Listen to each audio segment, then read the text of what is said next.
네, 요즘 한국과 미국에서 코피 얘기를 동시에 하고 있습니다. 정식 명칭은 코피 터뜨리기 전략이라고 하는데요. 며칠 사이 이게 거의 유행어가 되다시피 했는데 주한미 대사로 내정됐던 빅터차 조지타운대 이 교수가 낙마를 했는데 그 이유가 미국의 코피 전략에 대해서 반대를 했기 때문이다. 이런 미국 언론의 보도가 나온 다음입니다. 이 이야기는 미국의 매파가 정말로 북한을 향해서 선제 정밀 타격을 할 수도 있다. 이런 이야기로 해석이 되면서 위기감이 증폭되는 이런 양상까지 벌어지고 있는데요. 어떻게 봐야 되는 건지 전문가 연결해서 자세히 얘기 나눠보겠습니다. 국회 국방위원회 소속 정의당의 김종대 의원 연결합니다. 여보세요. 네, 안녕하세요. 네. 코피 터뜨리는 겁니까? 어떻게 되는 겁니까? 어떻게 전망을 하세요, 의원님은? 일단 분위기는 굉장히 안 좋아진 것 같습니다. 네. 지금 많은 전문가들이 가장 위험한 시기를 예측한 게 올해 3, 4월이었는데 네. 그 시기를 앞두고 지금 네. 나오는 일련의 그 신호들은 만약 북한에 대한 압박과 제재가 실패할 경우 군사적 옵션을 구체적으로 검토하겠다. 이런 네. 메시지로 해석이 됩니다. 그렇죠. 작년 9월에 그 트럼프 대통령이 매티스 국방장관한테 지시한 내용이 앞으로 6개월 내에 군사적 옵션을 준비해놔라. 이렇게 지시를 했어요. 그래요? 예, 이 사실이 암암리에 이제 알려지면서 우리 한국과 주변국들은 내년 3, 4월, 즉 이제 다음 달부터죠. 네. 이때부터 가장 위험한 시기가 아니냐고 점쳐왔는데요. 네. 그것은 6개월간 북한에 대한 압박과 제재를 실행해보고 그래도 효과가 없다면 네. 어떤 군사적인 계획을 실행할 수 있다는 뜻으로 읽혀졌습니다. 네네. 지금 그 시기가 거의 가까워지고 있는 것이죠. 자, 그럼 일단 군사기술적인 측면의 한정을 한번 여쭤보겠습니다. 코피 전략이라고 하는 게 그러니까 딱 핀셋으로 찍어서 그러니까 예를 들어서 핵시설이라든지 미사일 발사기지라든지 특정 지점만 콕 찍어가지고 폭격을 한다 이런 거잖아요. 간단히 정리를 하면. 근데 그러면 우리가 가져왔던 가장 큰 우려는 북한이 가만히 있겠느냐. 장사정포로 쏘지 않겠느냐. 그러면 수백만이 죽을 수 있다. 바로 이거였잖아요. 근데 도대체 이거에 대해서 지금 백악관은 어떻게 판단을 하고 있는 것으로 읽고 있으세요, 그러면? 예, 물론 지금까지는 외교 경제적 제재와 군사적 압박이 가해지는 만큼 군사적인 옵션에 대해서는 거의 거론을 안 해왔죠. 그랬죠. 예, 만약에 효과가 없다면 그때 가서 군사적 옵션을 거래하겠다는 입장이었기 때문에 예. 당장 군사적인 외과 수술적인 폭격이 이루어지리라는 이런 전망은 좀 성급하다고 봅니다. 네. 그런데 여기서 얘기하는 코피 전략이라는 건 뭐냐면은 네. 북한을 정밀 타격하더라도 북한이 보복하지 못하게 하도록 한다는 의미입니다. 아니 그게 가능하다고 보세요? 아니, 이 가능성 여부는 말입니다. 예. 제가 보기에는 북한은 얼마든지 보복할 능력을 갖추고 있습니다. 네. 또 만약에 북한을 계속 선제 타격하고 정밀 폭격을 한다는 메시지가 반복적으로 북한에 전달이 된다면 네. 그러면 북한은 보복하겠다는 것밖에는 다른 대응 수단이 없어요. 예. 이렇게 봤을 때 우리가 북한의 김정은 위원장의 머릿속까지 들어가 볼 수는 없는 것이고 예. 또 북한은 충분히 보복을 할 능력을 갖고 있고 음흠. 이렇게 봤을 때 개연성으로 이 문제를 판단해야지 예. 단순히 북한이 보복할 가능성이 있다 없다 이렇게 논하는 건 정말 위험천만한 얘기거든요. 아니 그건 지금 우리 무슨 인명에 달리는데 그냥 도박할 수 있는 문제가 아니기 때문에 저희가 지금 이게 그러니까 민감하게 지금 그러니까 접근해야 되는 그 이유가 거기에 있는 건데요. 지금 제가 궁금한 게 미국 쪽에서 흘러나오는 이야기에 따르면 이른바 코피 전략을 주도하고 있는 인물들이 설령 그 코피 터뜨리기 전략을 실행을 하더라도 북한은 보복을 못할 것이다. 이런 식으로 주장을 하고 있다라는 소식이 전해지고 있기 때문에 질문을 드리는 거거든요. 도대체 어떤 믿음을 가지고 그렇게 주장을 하는지를 모르겠어서. 아니, 북한이 못할 것이다라는 것처럼 무책임한 말이 어디 있습니까? 네. 사실 그렇게 북한의 행동을 다 예측할 수 있다면 왜 이렇게 상황이 악화됐습니까? 또 우리 남북한은 지리적으로 너무나 인접해서 네. 북한이 만약에 보복을 할 경우에 마땅한 대응 수단이 없어요. 이걸 1시간에 2만 발의 포탄이 서울 상공에 쏟아질 수가 있는데 얻어맞고 나서 대응한다면 그건 가능하죠. 그러나 어떻게 사전에 공격을 차단할 수 있습니까? 보습 능력으로, 보습 네. 방법으로. 예. 네, 그런 면에서 북한이 보복하지 못할 것이다라는 말은 정말 무책임한 말이라고 저는 생각합니다. 그래요. 근데 혹시 이전에, 그러니까 1994년에 북폭 위기, 우리가 이제 많이 알려져 있고 우리가 많이 알고 있는 게 이런 건데, 그러면 실제로 이제 코피 전략 내지 범위가 좀 확장이 되더라도 미국이 정말로 이런 것들을 검토했던 전례가 몇 건이나 있었던 겁니까? 크게 2번 있었습니다. 예. 94년도에 클린턴 대통령이 영변 핵시설을 정밀 타격하겠다. 네. 그래서 그때 실제 전쟁 준비 단계까지 갔습니다만은 당시에 서울에 사는 7만 명의 외국인을 대피시킬 수가 없고 또 서울의 그 많은 피해를 막아낼 방법이 없다. 이래서 결국 포기하게 됐고요. 예. 그다음에 2002년도에 조지 부시 대통령이 네. 럼스펠드 국방장관으로 하여금 북한의 장사정포도 완전히 제압한 가운데 북한의 핵시설을 정밀 타격하겠다. 네. 이런 계획을 세워가지고 또 긴장이 고조된 적이 있는데 예. 이때도 마찬가지 이유로 중단이 됐습니다. 잠깐만, 마찬가지 이유라고 하는 것은 북한의 장사정포를 완전히 제압할 수 있는 방법이 없다라고 판단했기 때문인 거죠, 그러니까. 그렇죠. 그때 예. 당시에 이제 럼스펠드 장관이 다소 진일보된 계획을 내놓은 건 뭐냐면은 예. 벙커버스터 같은 신형 스마트 폭탄으로 북한의 장사정포가 발사될 조짐만 보여도 다 초토화시켜서 네. 서울의 대포 하나를 안 떨어지도록 한번 조치를 하겠다고 호언장담을 한 일이 있습니다. 예. 예, 그게 2006년, 7년 상황이에요. 네. 2002년은 예. 검토를 했었고, 예. 2006년에도 동일한 럼스펠드 장관이 2번에 걸쳐서, 그런 계획을 내놓은 적이 있었는데, 예. 결국은 우리 정부가 그런 미국의 호언장담에 의문을 표시했죠. 예. 그러면서 선제 타격을 반대함으로써 무산됐습니다. 지금 중요한 말씀 하셨는데, 그러니까 그 미국이 코피 전략을 실행에 옮기고 싶어도, 우리 정부가 반대하면 실행에 못 옮기는 겁니까? 그건 당연하죠. 주권 국가가 자기 네. 안보를 도박하듯이 네. 그걸 갖다가 미국의 선의에 맡기고 네. 미국 마음대로 하라고 할 리도 없고 예. 또 미국이 그렇게 하지도 않습니다. 이건 우리가 반대하면 미국이 일방적으로 실행할 수 없는 네. 매우 중차대한 사안입니다. 근데 그러면 제가 궁금해지는 게 아주 단순한 궁금증에서 또 생기는데 우리 정부가 반대할 건 100%라고 봐야 되는 건데 빅터차 교수가 반대했다고 대사직에서 낙마시킨다라고 하는 걸 이걸 어떻게 읽어야 되는 겁니까, 그러면? 굳이 그럴 필요도 없는 거잖아요, 사실. 저는 이 부분에 지금 우리가 모르는 중요한 진실이 있다고 봅니다. 사실, 네. 지금 빅터차 대사 내정자에 대한 문제는. 예. 내정이 됐는가 여부도 지금 불확실한 상황이에요. 아니, 아그레망 절차까지 끝났다면서요. 그 아그레망을 보낸 적 없다고 미 대사관 직원들이 네. 저희가 오늘 알아본 결과 아그레망은 보낸 적 없다고 이야기를 하고 있습니다. 그래요? 예, 그러니까 지금 예. 이게 굉장히 말이 혼란스러운데 우리 언론이 빅터차 대사가 내정됐다는 건 작년 12월에 첫 보도가 나갑니다.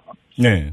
그리고 지금 물경 2달 가까이 흘렀는데 모든 언론이 또 아그레망까지 네. 한국 정부에 보낸 상황에서 내정 철회를 했다. 이렇게 기사를 쓰고 있어요. 예. 그런데 미 국무부가 이걸 부인했습니다. 네. 내정한 적 없다고요. 지명한 적 없다고 했죠. 지명한 적이 없다. 네, 지명한 적 없다. 네. 이렇게 하면서 아그레망을 보낸 거 여부마저도 지금 불확실해 보여요. 네. 근데 여기서 좀 이거는 근데 좀 달리 봐야 될 부분이 예를 들어서 이걸 최초로 보도한 게 워싱턴 포스트인데 네. 만약에 그 워싱턴 포스트가 이걸 보도하자마자 빅터차 교수가 또 기고문도 같은 신문에 실었단 말이에요. 만약에 본인이 내정받은 바가 없다면 본인이 먼저 부인을 했어야 되는 거잖아요, 사실은. 근데 부인을 안 했잖아요, 빅터차 교수는. 부인을 안 했어요. 그러니까 예. 지금 말들이 다 달라요. 예.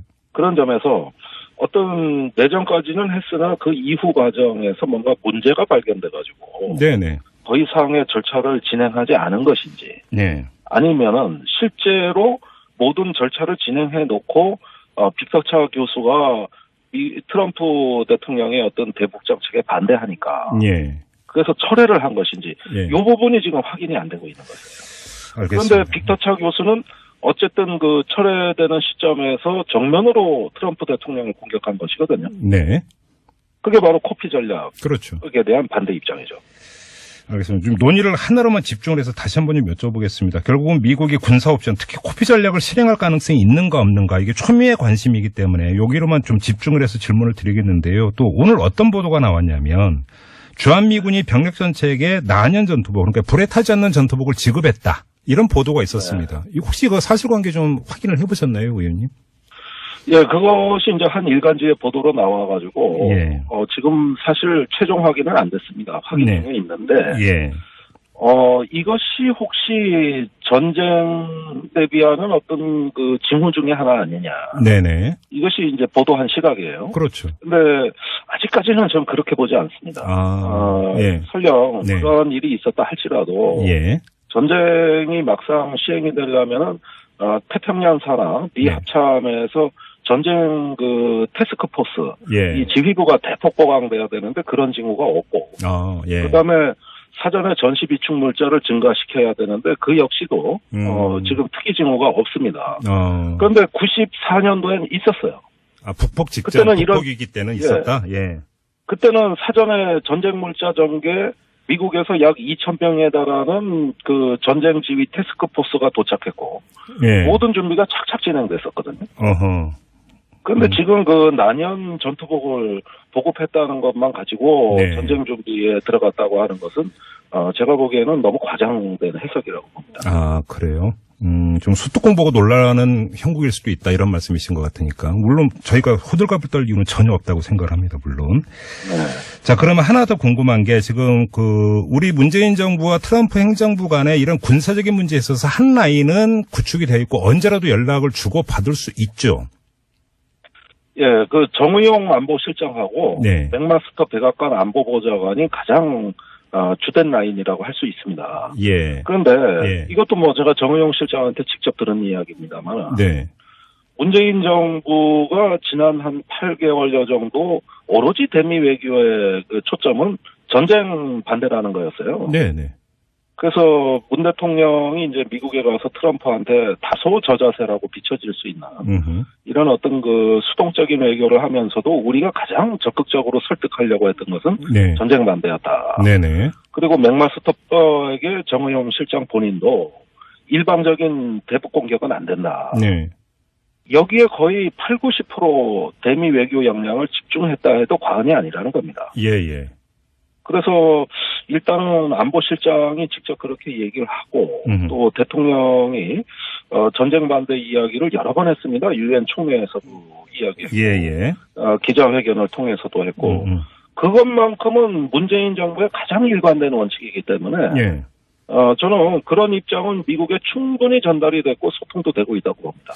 오늘 나온 뉴스가 눈길을 끄는 뉴스가 하나가 있었는데 북한이 유엔에 서한을 보내서 미국이 우리를 상대로 전쟁을 일으키려고 하니까 막아달라라고 하는 내용의 서한을 보냈다는 보도가 나왔거든요, 오늘. 네, 봤습니다. 이건 어떻게 읽어야 되는 겁니까, 의원님? 자, 북한이 지금 상당한 위협을 느끼고 있다는 것만은 분명합니다. 네. 제가 중국에 갔을 때 많은 중국 학자가 3, 4월 위기설을 이야기하고 있었고 또 예. 그거를 북한한테도 분명히 전달을 했습니다. 네. 이 합참의장이 작년에 2번이나 중국을 방문해가지고 유사시 북한 네네. 불안정 사퇴 계획을 협의했고요. 네네. 이런 걸로 봤을 때 북한으로서 굉장히 심상치 않은 기류 또 올 봄에 어떤 어려운 국면을 맞이할 수 있다는 걸 분명히 인식하고 있다고 보여지고요. 예. 그런 게 지금 평창올림픽 참가나 다른 어떤 모습을 보임으로써 네. 다소 위기를 돌파할 수 있는 틈을 만들어 보려는 새로운 시도로도 나타나고 있다고 보고요. 네. 편지를 보낸 것도 유엔 사무총장한테 미국의 어떤 그 침략, 자기들에 대한 공격은 분명히 부당하다는 걸 알리면서 막아달라는 일종의 이것도 새로운 외교 행태가 나타났다. 그러니까요. 저도 처음 접하는 뉴스 같은데. 근데 뭐 그런 북한이 왜 열병식은 준비하고 있답니까 도대체? 자, 여기서 말이죠. 네. 미국의 압박이 들어오면 자기들도 네. 힘으로써 대응하겠다는 의지는 보여야 되겠는 것이죠. 네. 그런데 네. 한 가지 관전 포인트가 있긴 있습니다. 예. 만약에 평창올림픽이 때문에 연기된 한미연합훈련에서 미국이 전략자산 전개를 자제하고 네. 북한이 열병식 때 ICBM이나 신형 미사일 전시를 자제하고 네. 이런 식으로 서로 체면만 차리되 직접적인 위협이 되는 것은 좀 수위를 낮추는 방법으로 절충할 수도 있지 않느냐. 지금 중요한 말씀하신데 열병식을 여느냐 마느냐가 중요한 게 아니라 북한이 열병식을 네. 하더라도 거기에 어떤 무기까지를 등장시키느냐가 관전 포인트다 이런 말씀이시네요. 정리를 하면. 네, 저는 그렇게 보고요. 네. 그런 면에서 서로 체면만 차리되 과도한 상대방에 대한 위협은 상호 자제하자. 네. 이게 이제 변형된 쌍중단의 프레임으로 작동이 돼버리면 예.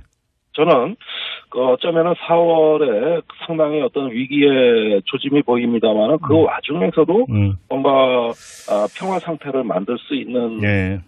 미세한 돌파구는 열 수 있지 않을까 희망을 가져봅니다. 의원님 말씀 한마디로 정리를 하면 그냥 그 속칭 공갈포 수준에서만 끝나면 그래도 관리가 가능하지 않겠는가 이런 말씀이시잖아요. 간단히 정리를 하면. 네, 그렇습니다. 아무튼 지금의 형국이 안이하게 봐서도 안 되고 그렇다고 또 너무 호들갑을 떨 필요도 없는 그런 지금 단계고 상황이다. 이렇게 정리를 하고 인터뷰를 마무리하도록 하겠습니다. 네. 네. 그 시기를 앞두고 지금 네. 나오는 일련의 그 신호들은 만약 북한에 대한 압박과 제재가 실패할 경우 군사적 옵션을 구체적으로 검토하겠다. 이런 네. 메시지로 해석이 됩니다. 그렇죠. 작년 9월에 그 트럼프 대통령이 매티스 국방장관한테 지시한 내용이 앞으로 6개월 내에 군사적 옵션을 준비해놔라. 이렇게 지시를 했어요. 그래요?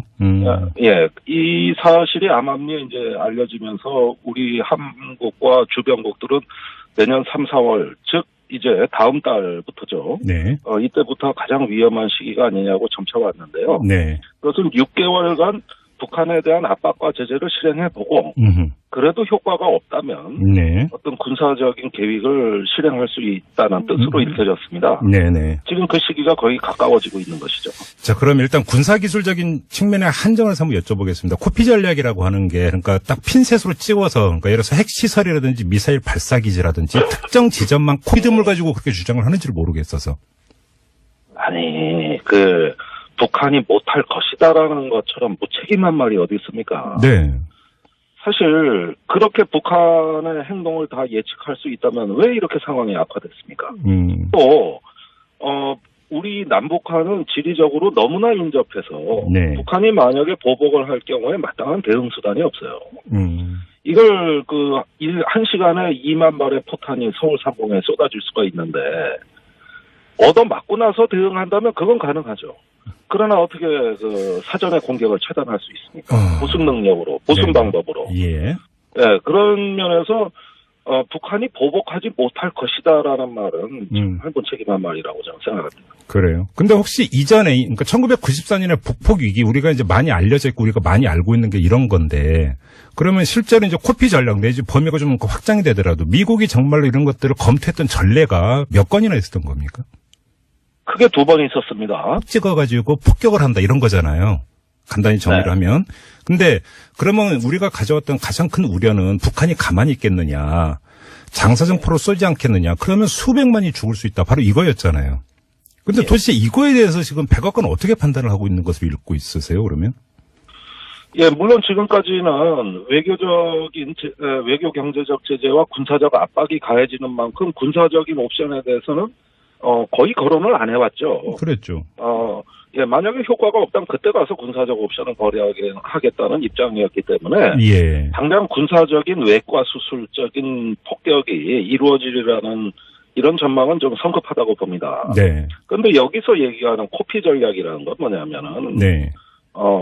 북한을 정밀 타격하더라도 북한이 보복하지 못하게 하도록 한다는 의미입니다. 아니, 그게 가능하다고 보세요? 아니, 이 가능성 여부는 말입니다. 예. 제가 보기에는 북한은 얼마든지 보복할 능력을 갖추고 있습니다. 네. 또 만약에 북한을 계속 선제 타격하고 정밀 폭격을 한다는 메시지가 반복적으로 북한에 전달이 된다면 네. 그러면 북한은 보복하겠다는 것밖에는 다른 대응 수단이 없어요. 예. 이렇게 봤을 때 우리가 북한의 김정은 위원장의 머릿속까지 들어가 볼 수는 없는 것이고 예. 또 북한은 충분히 보복을 할 능력을 갖고 있고 이렇게 봤을 때 개연성으로 이 문제를 판단해야지 예. 단순히 북한이 보복할 가능성이 있다 없다 이렇게 논하는 건 정말 위험천만한 얘기거든요. 아니, 그건 지금 우리 무슨 인명이 달리는데 그냥 그 도박할 수 있는 문제가 아니기 때문에 저희가 지금 이게 그러니까 민감하게 지금 그러니까 접근해야 되는 그 이유가 거기에 있는 건데요. 좀 제가 궁금한 게 미국 쪽에서 흘러나오는 이야기에 따르면 이른바 코피 전략을 주도하고 있는 인물들이 설령 그 코피 터트리기 전략을 실행을 하더라도 북한은 보복을 못할 것이다. 이런 식으로 주장을 하고 있다라는 소식이 전해지고 있기 때문에 질문을 드리는 거거든요. 도대체 어떤 네, 요즘 한국과 미국에서 코피 얘기를 동시에 하고 있습니다. 정식 명칭은 코피 터트리기 전략이라고 하는데요. 며칠 사이 이게 거의 유행어가 되다시피 했는데 주한미 대사로 내정됐던 빅터차 조지타운대 이 교수가 낙마를 했는데 그 이유가 미국의 코피 전략에 대해서 반대를 했기 때문이다. 이런 미국 언론의 보도가 나온 다음입니다. 이 이야기는 미국의 매파가 정말로 북한을 향해서 선제 정밀 타격을 할 수도 있다. 이런 이야기로 해석이 되면서 위기감이 증폭되는 이런 양상까지 벌어지고 있는데요. 어떻게 봐야 되는 건지 전문가 연결해서 자세히 얘기 나눠보겠습니다. 국회 국방위원회 소속 정의당의 김종대 의원 연결합니다. 여보세요. 네, 안녕하세요. 네. 코피 터트리는 겁니까? 어떻게 되는 겁니까? 어떻게 전망을 하세요, 의원님? 일단 분위기는 굉장히 안 좋아진 것 같습니다. 네. 지금 많은 전문가들이 가장 위험한 시기를 예측한 게 올해 3, 4월이었는데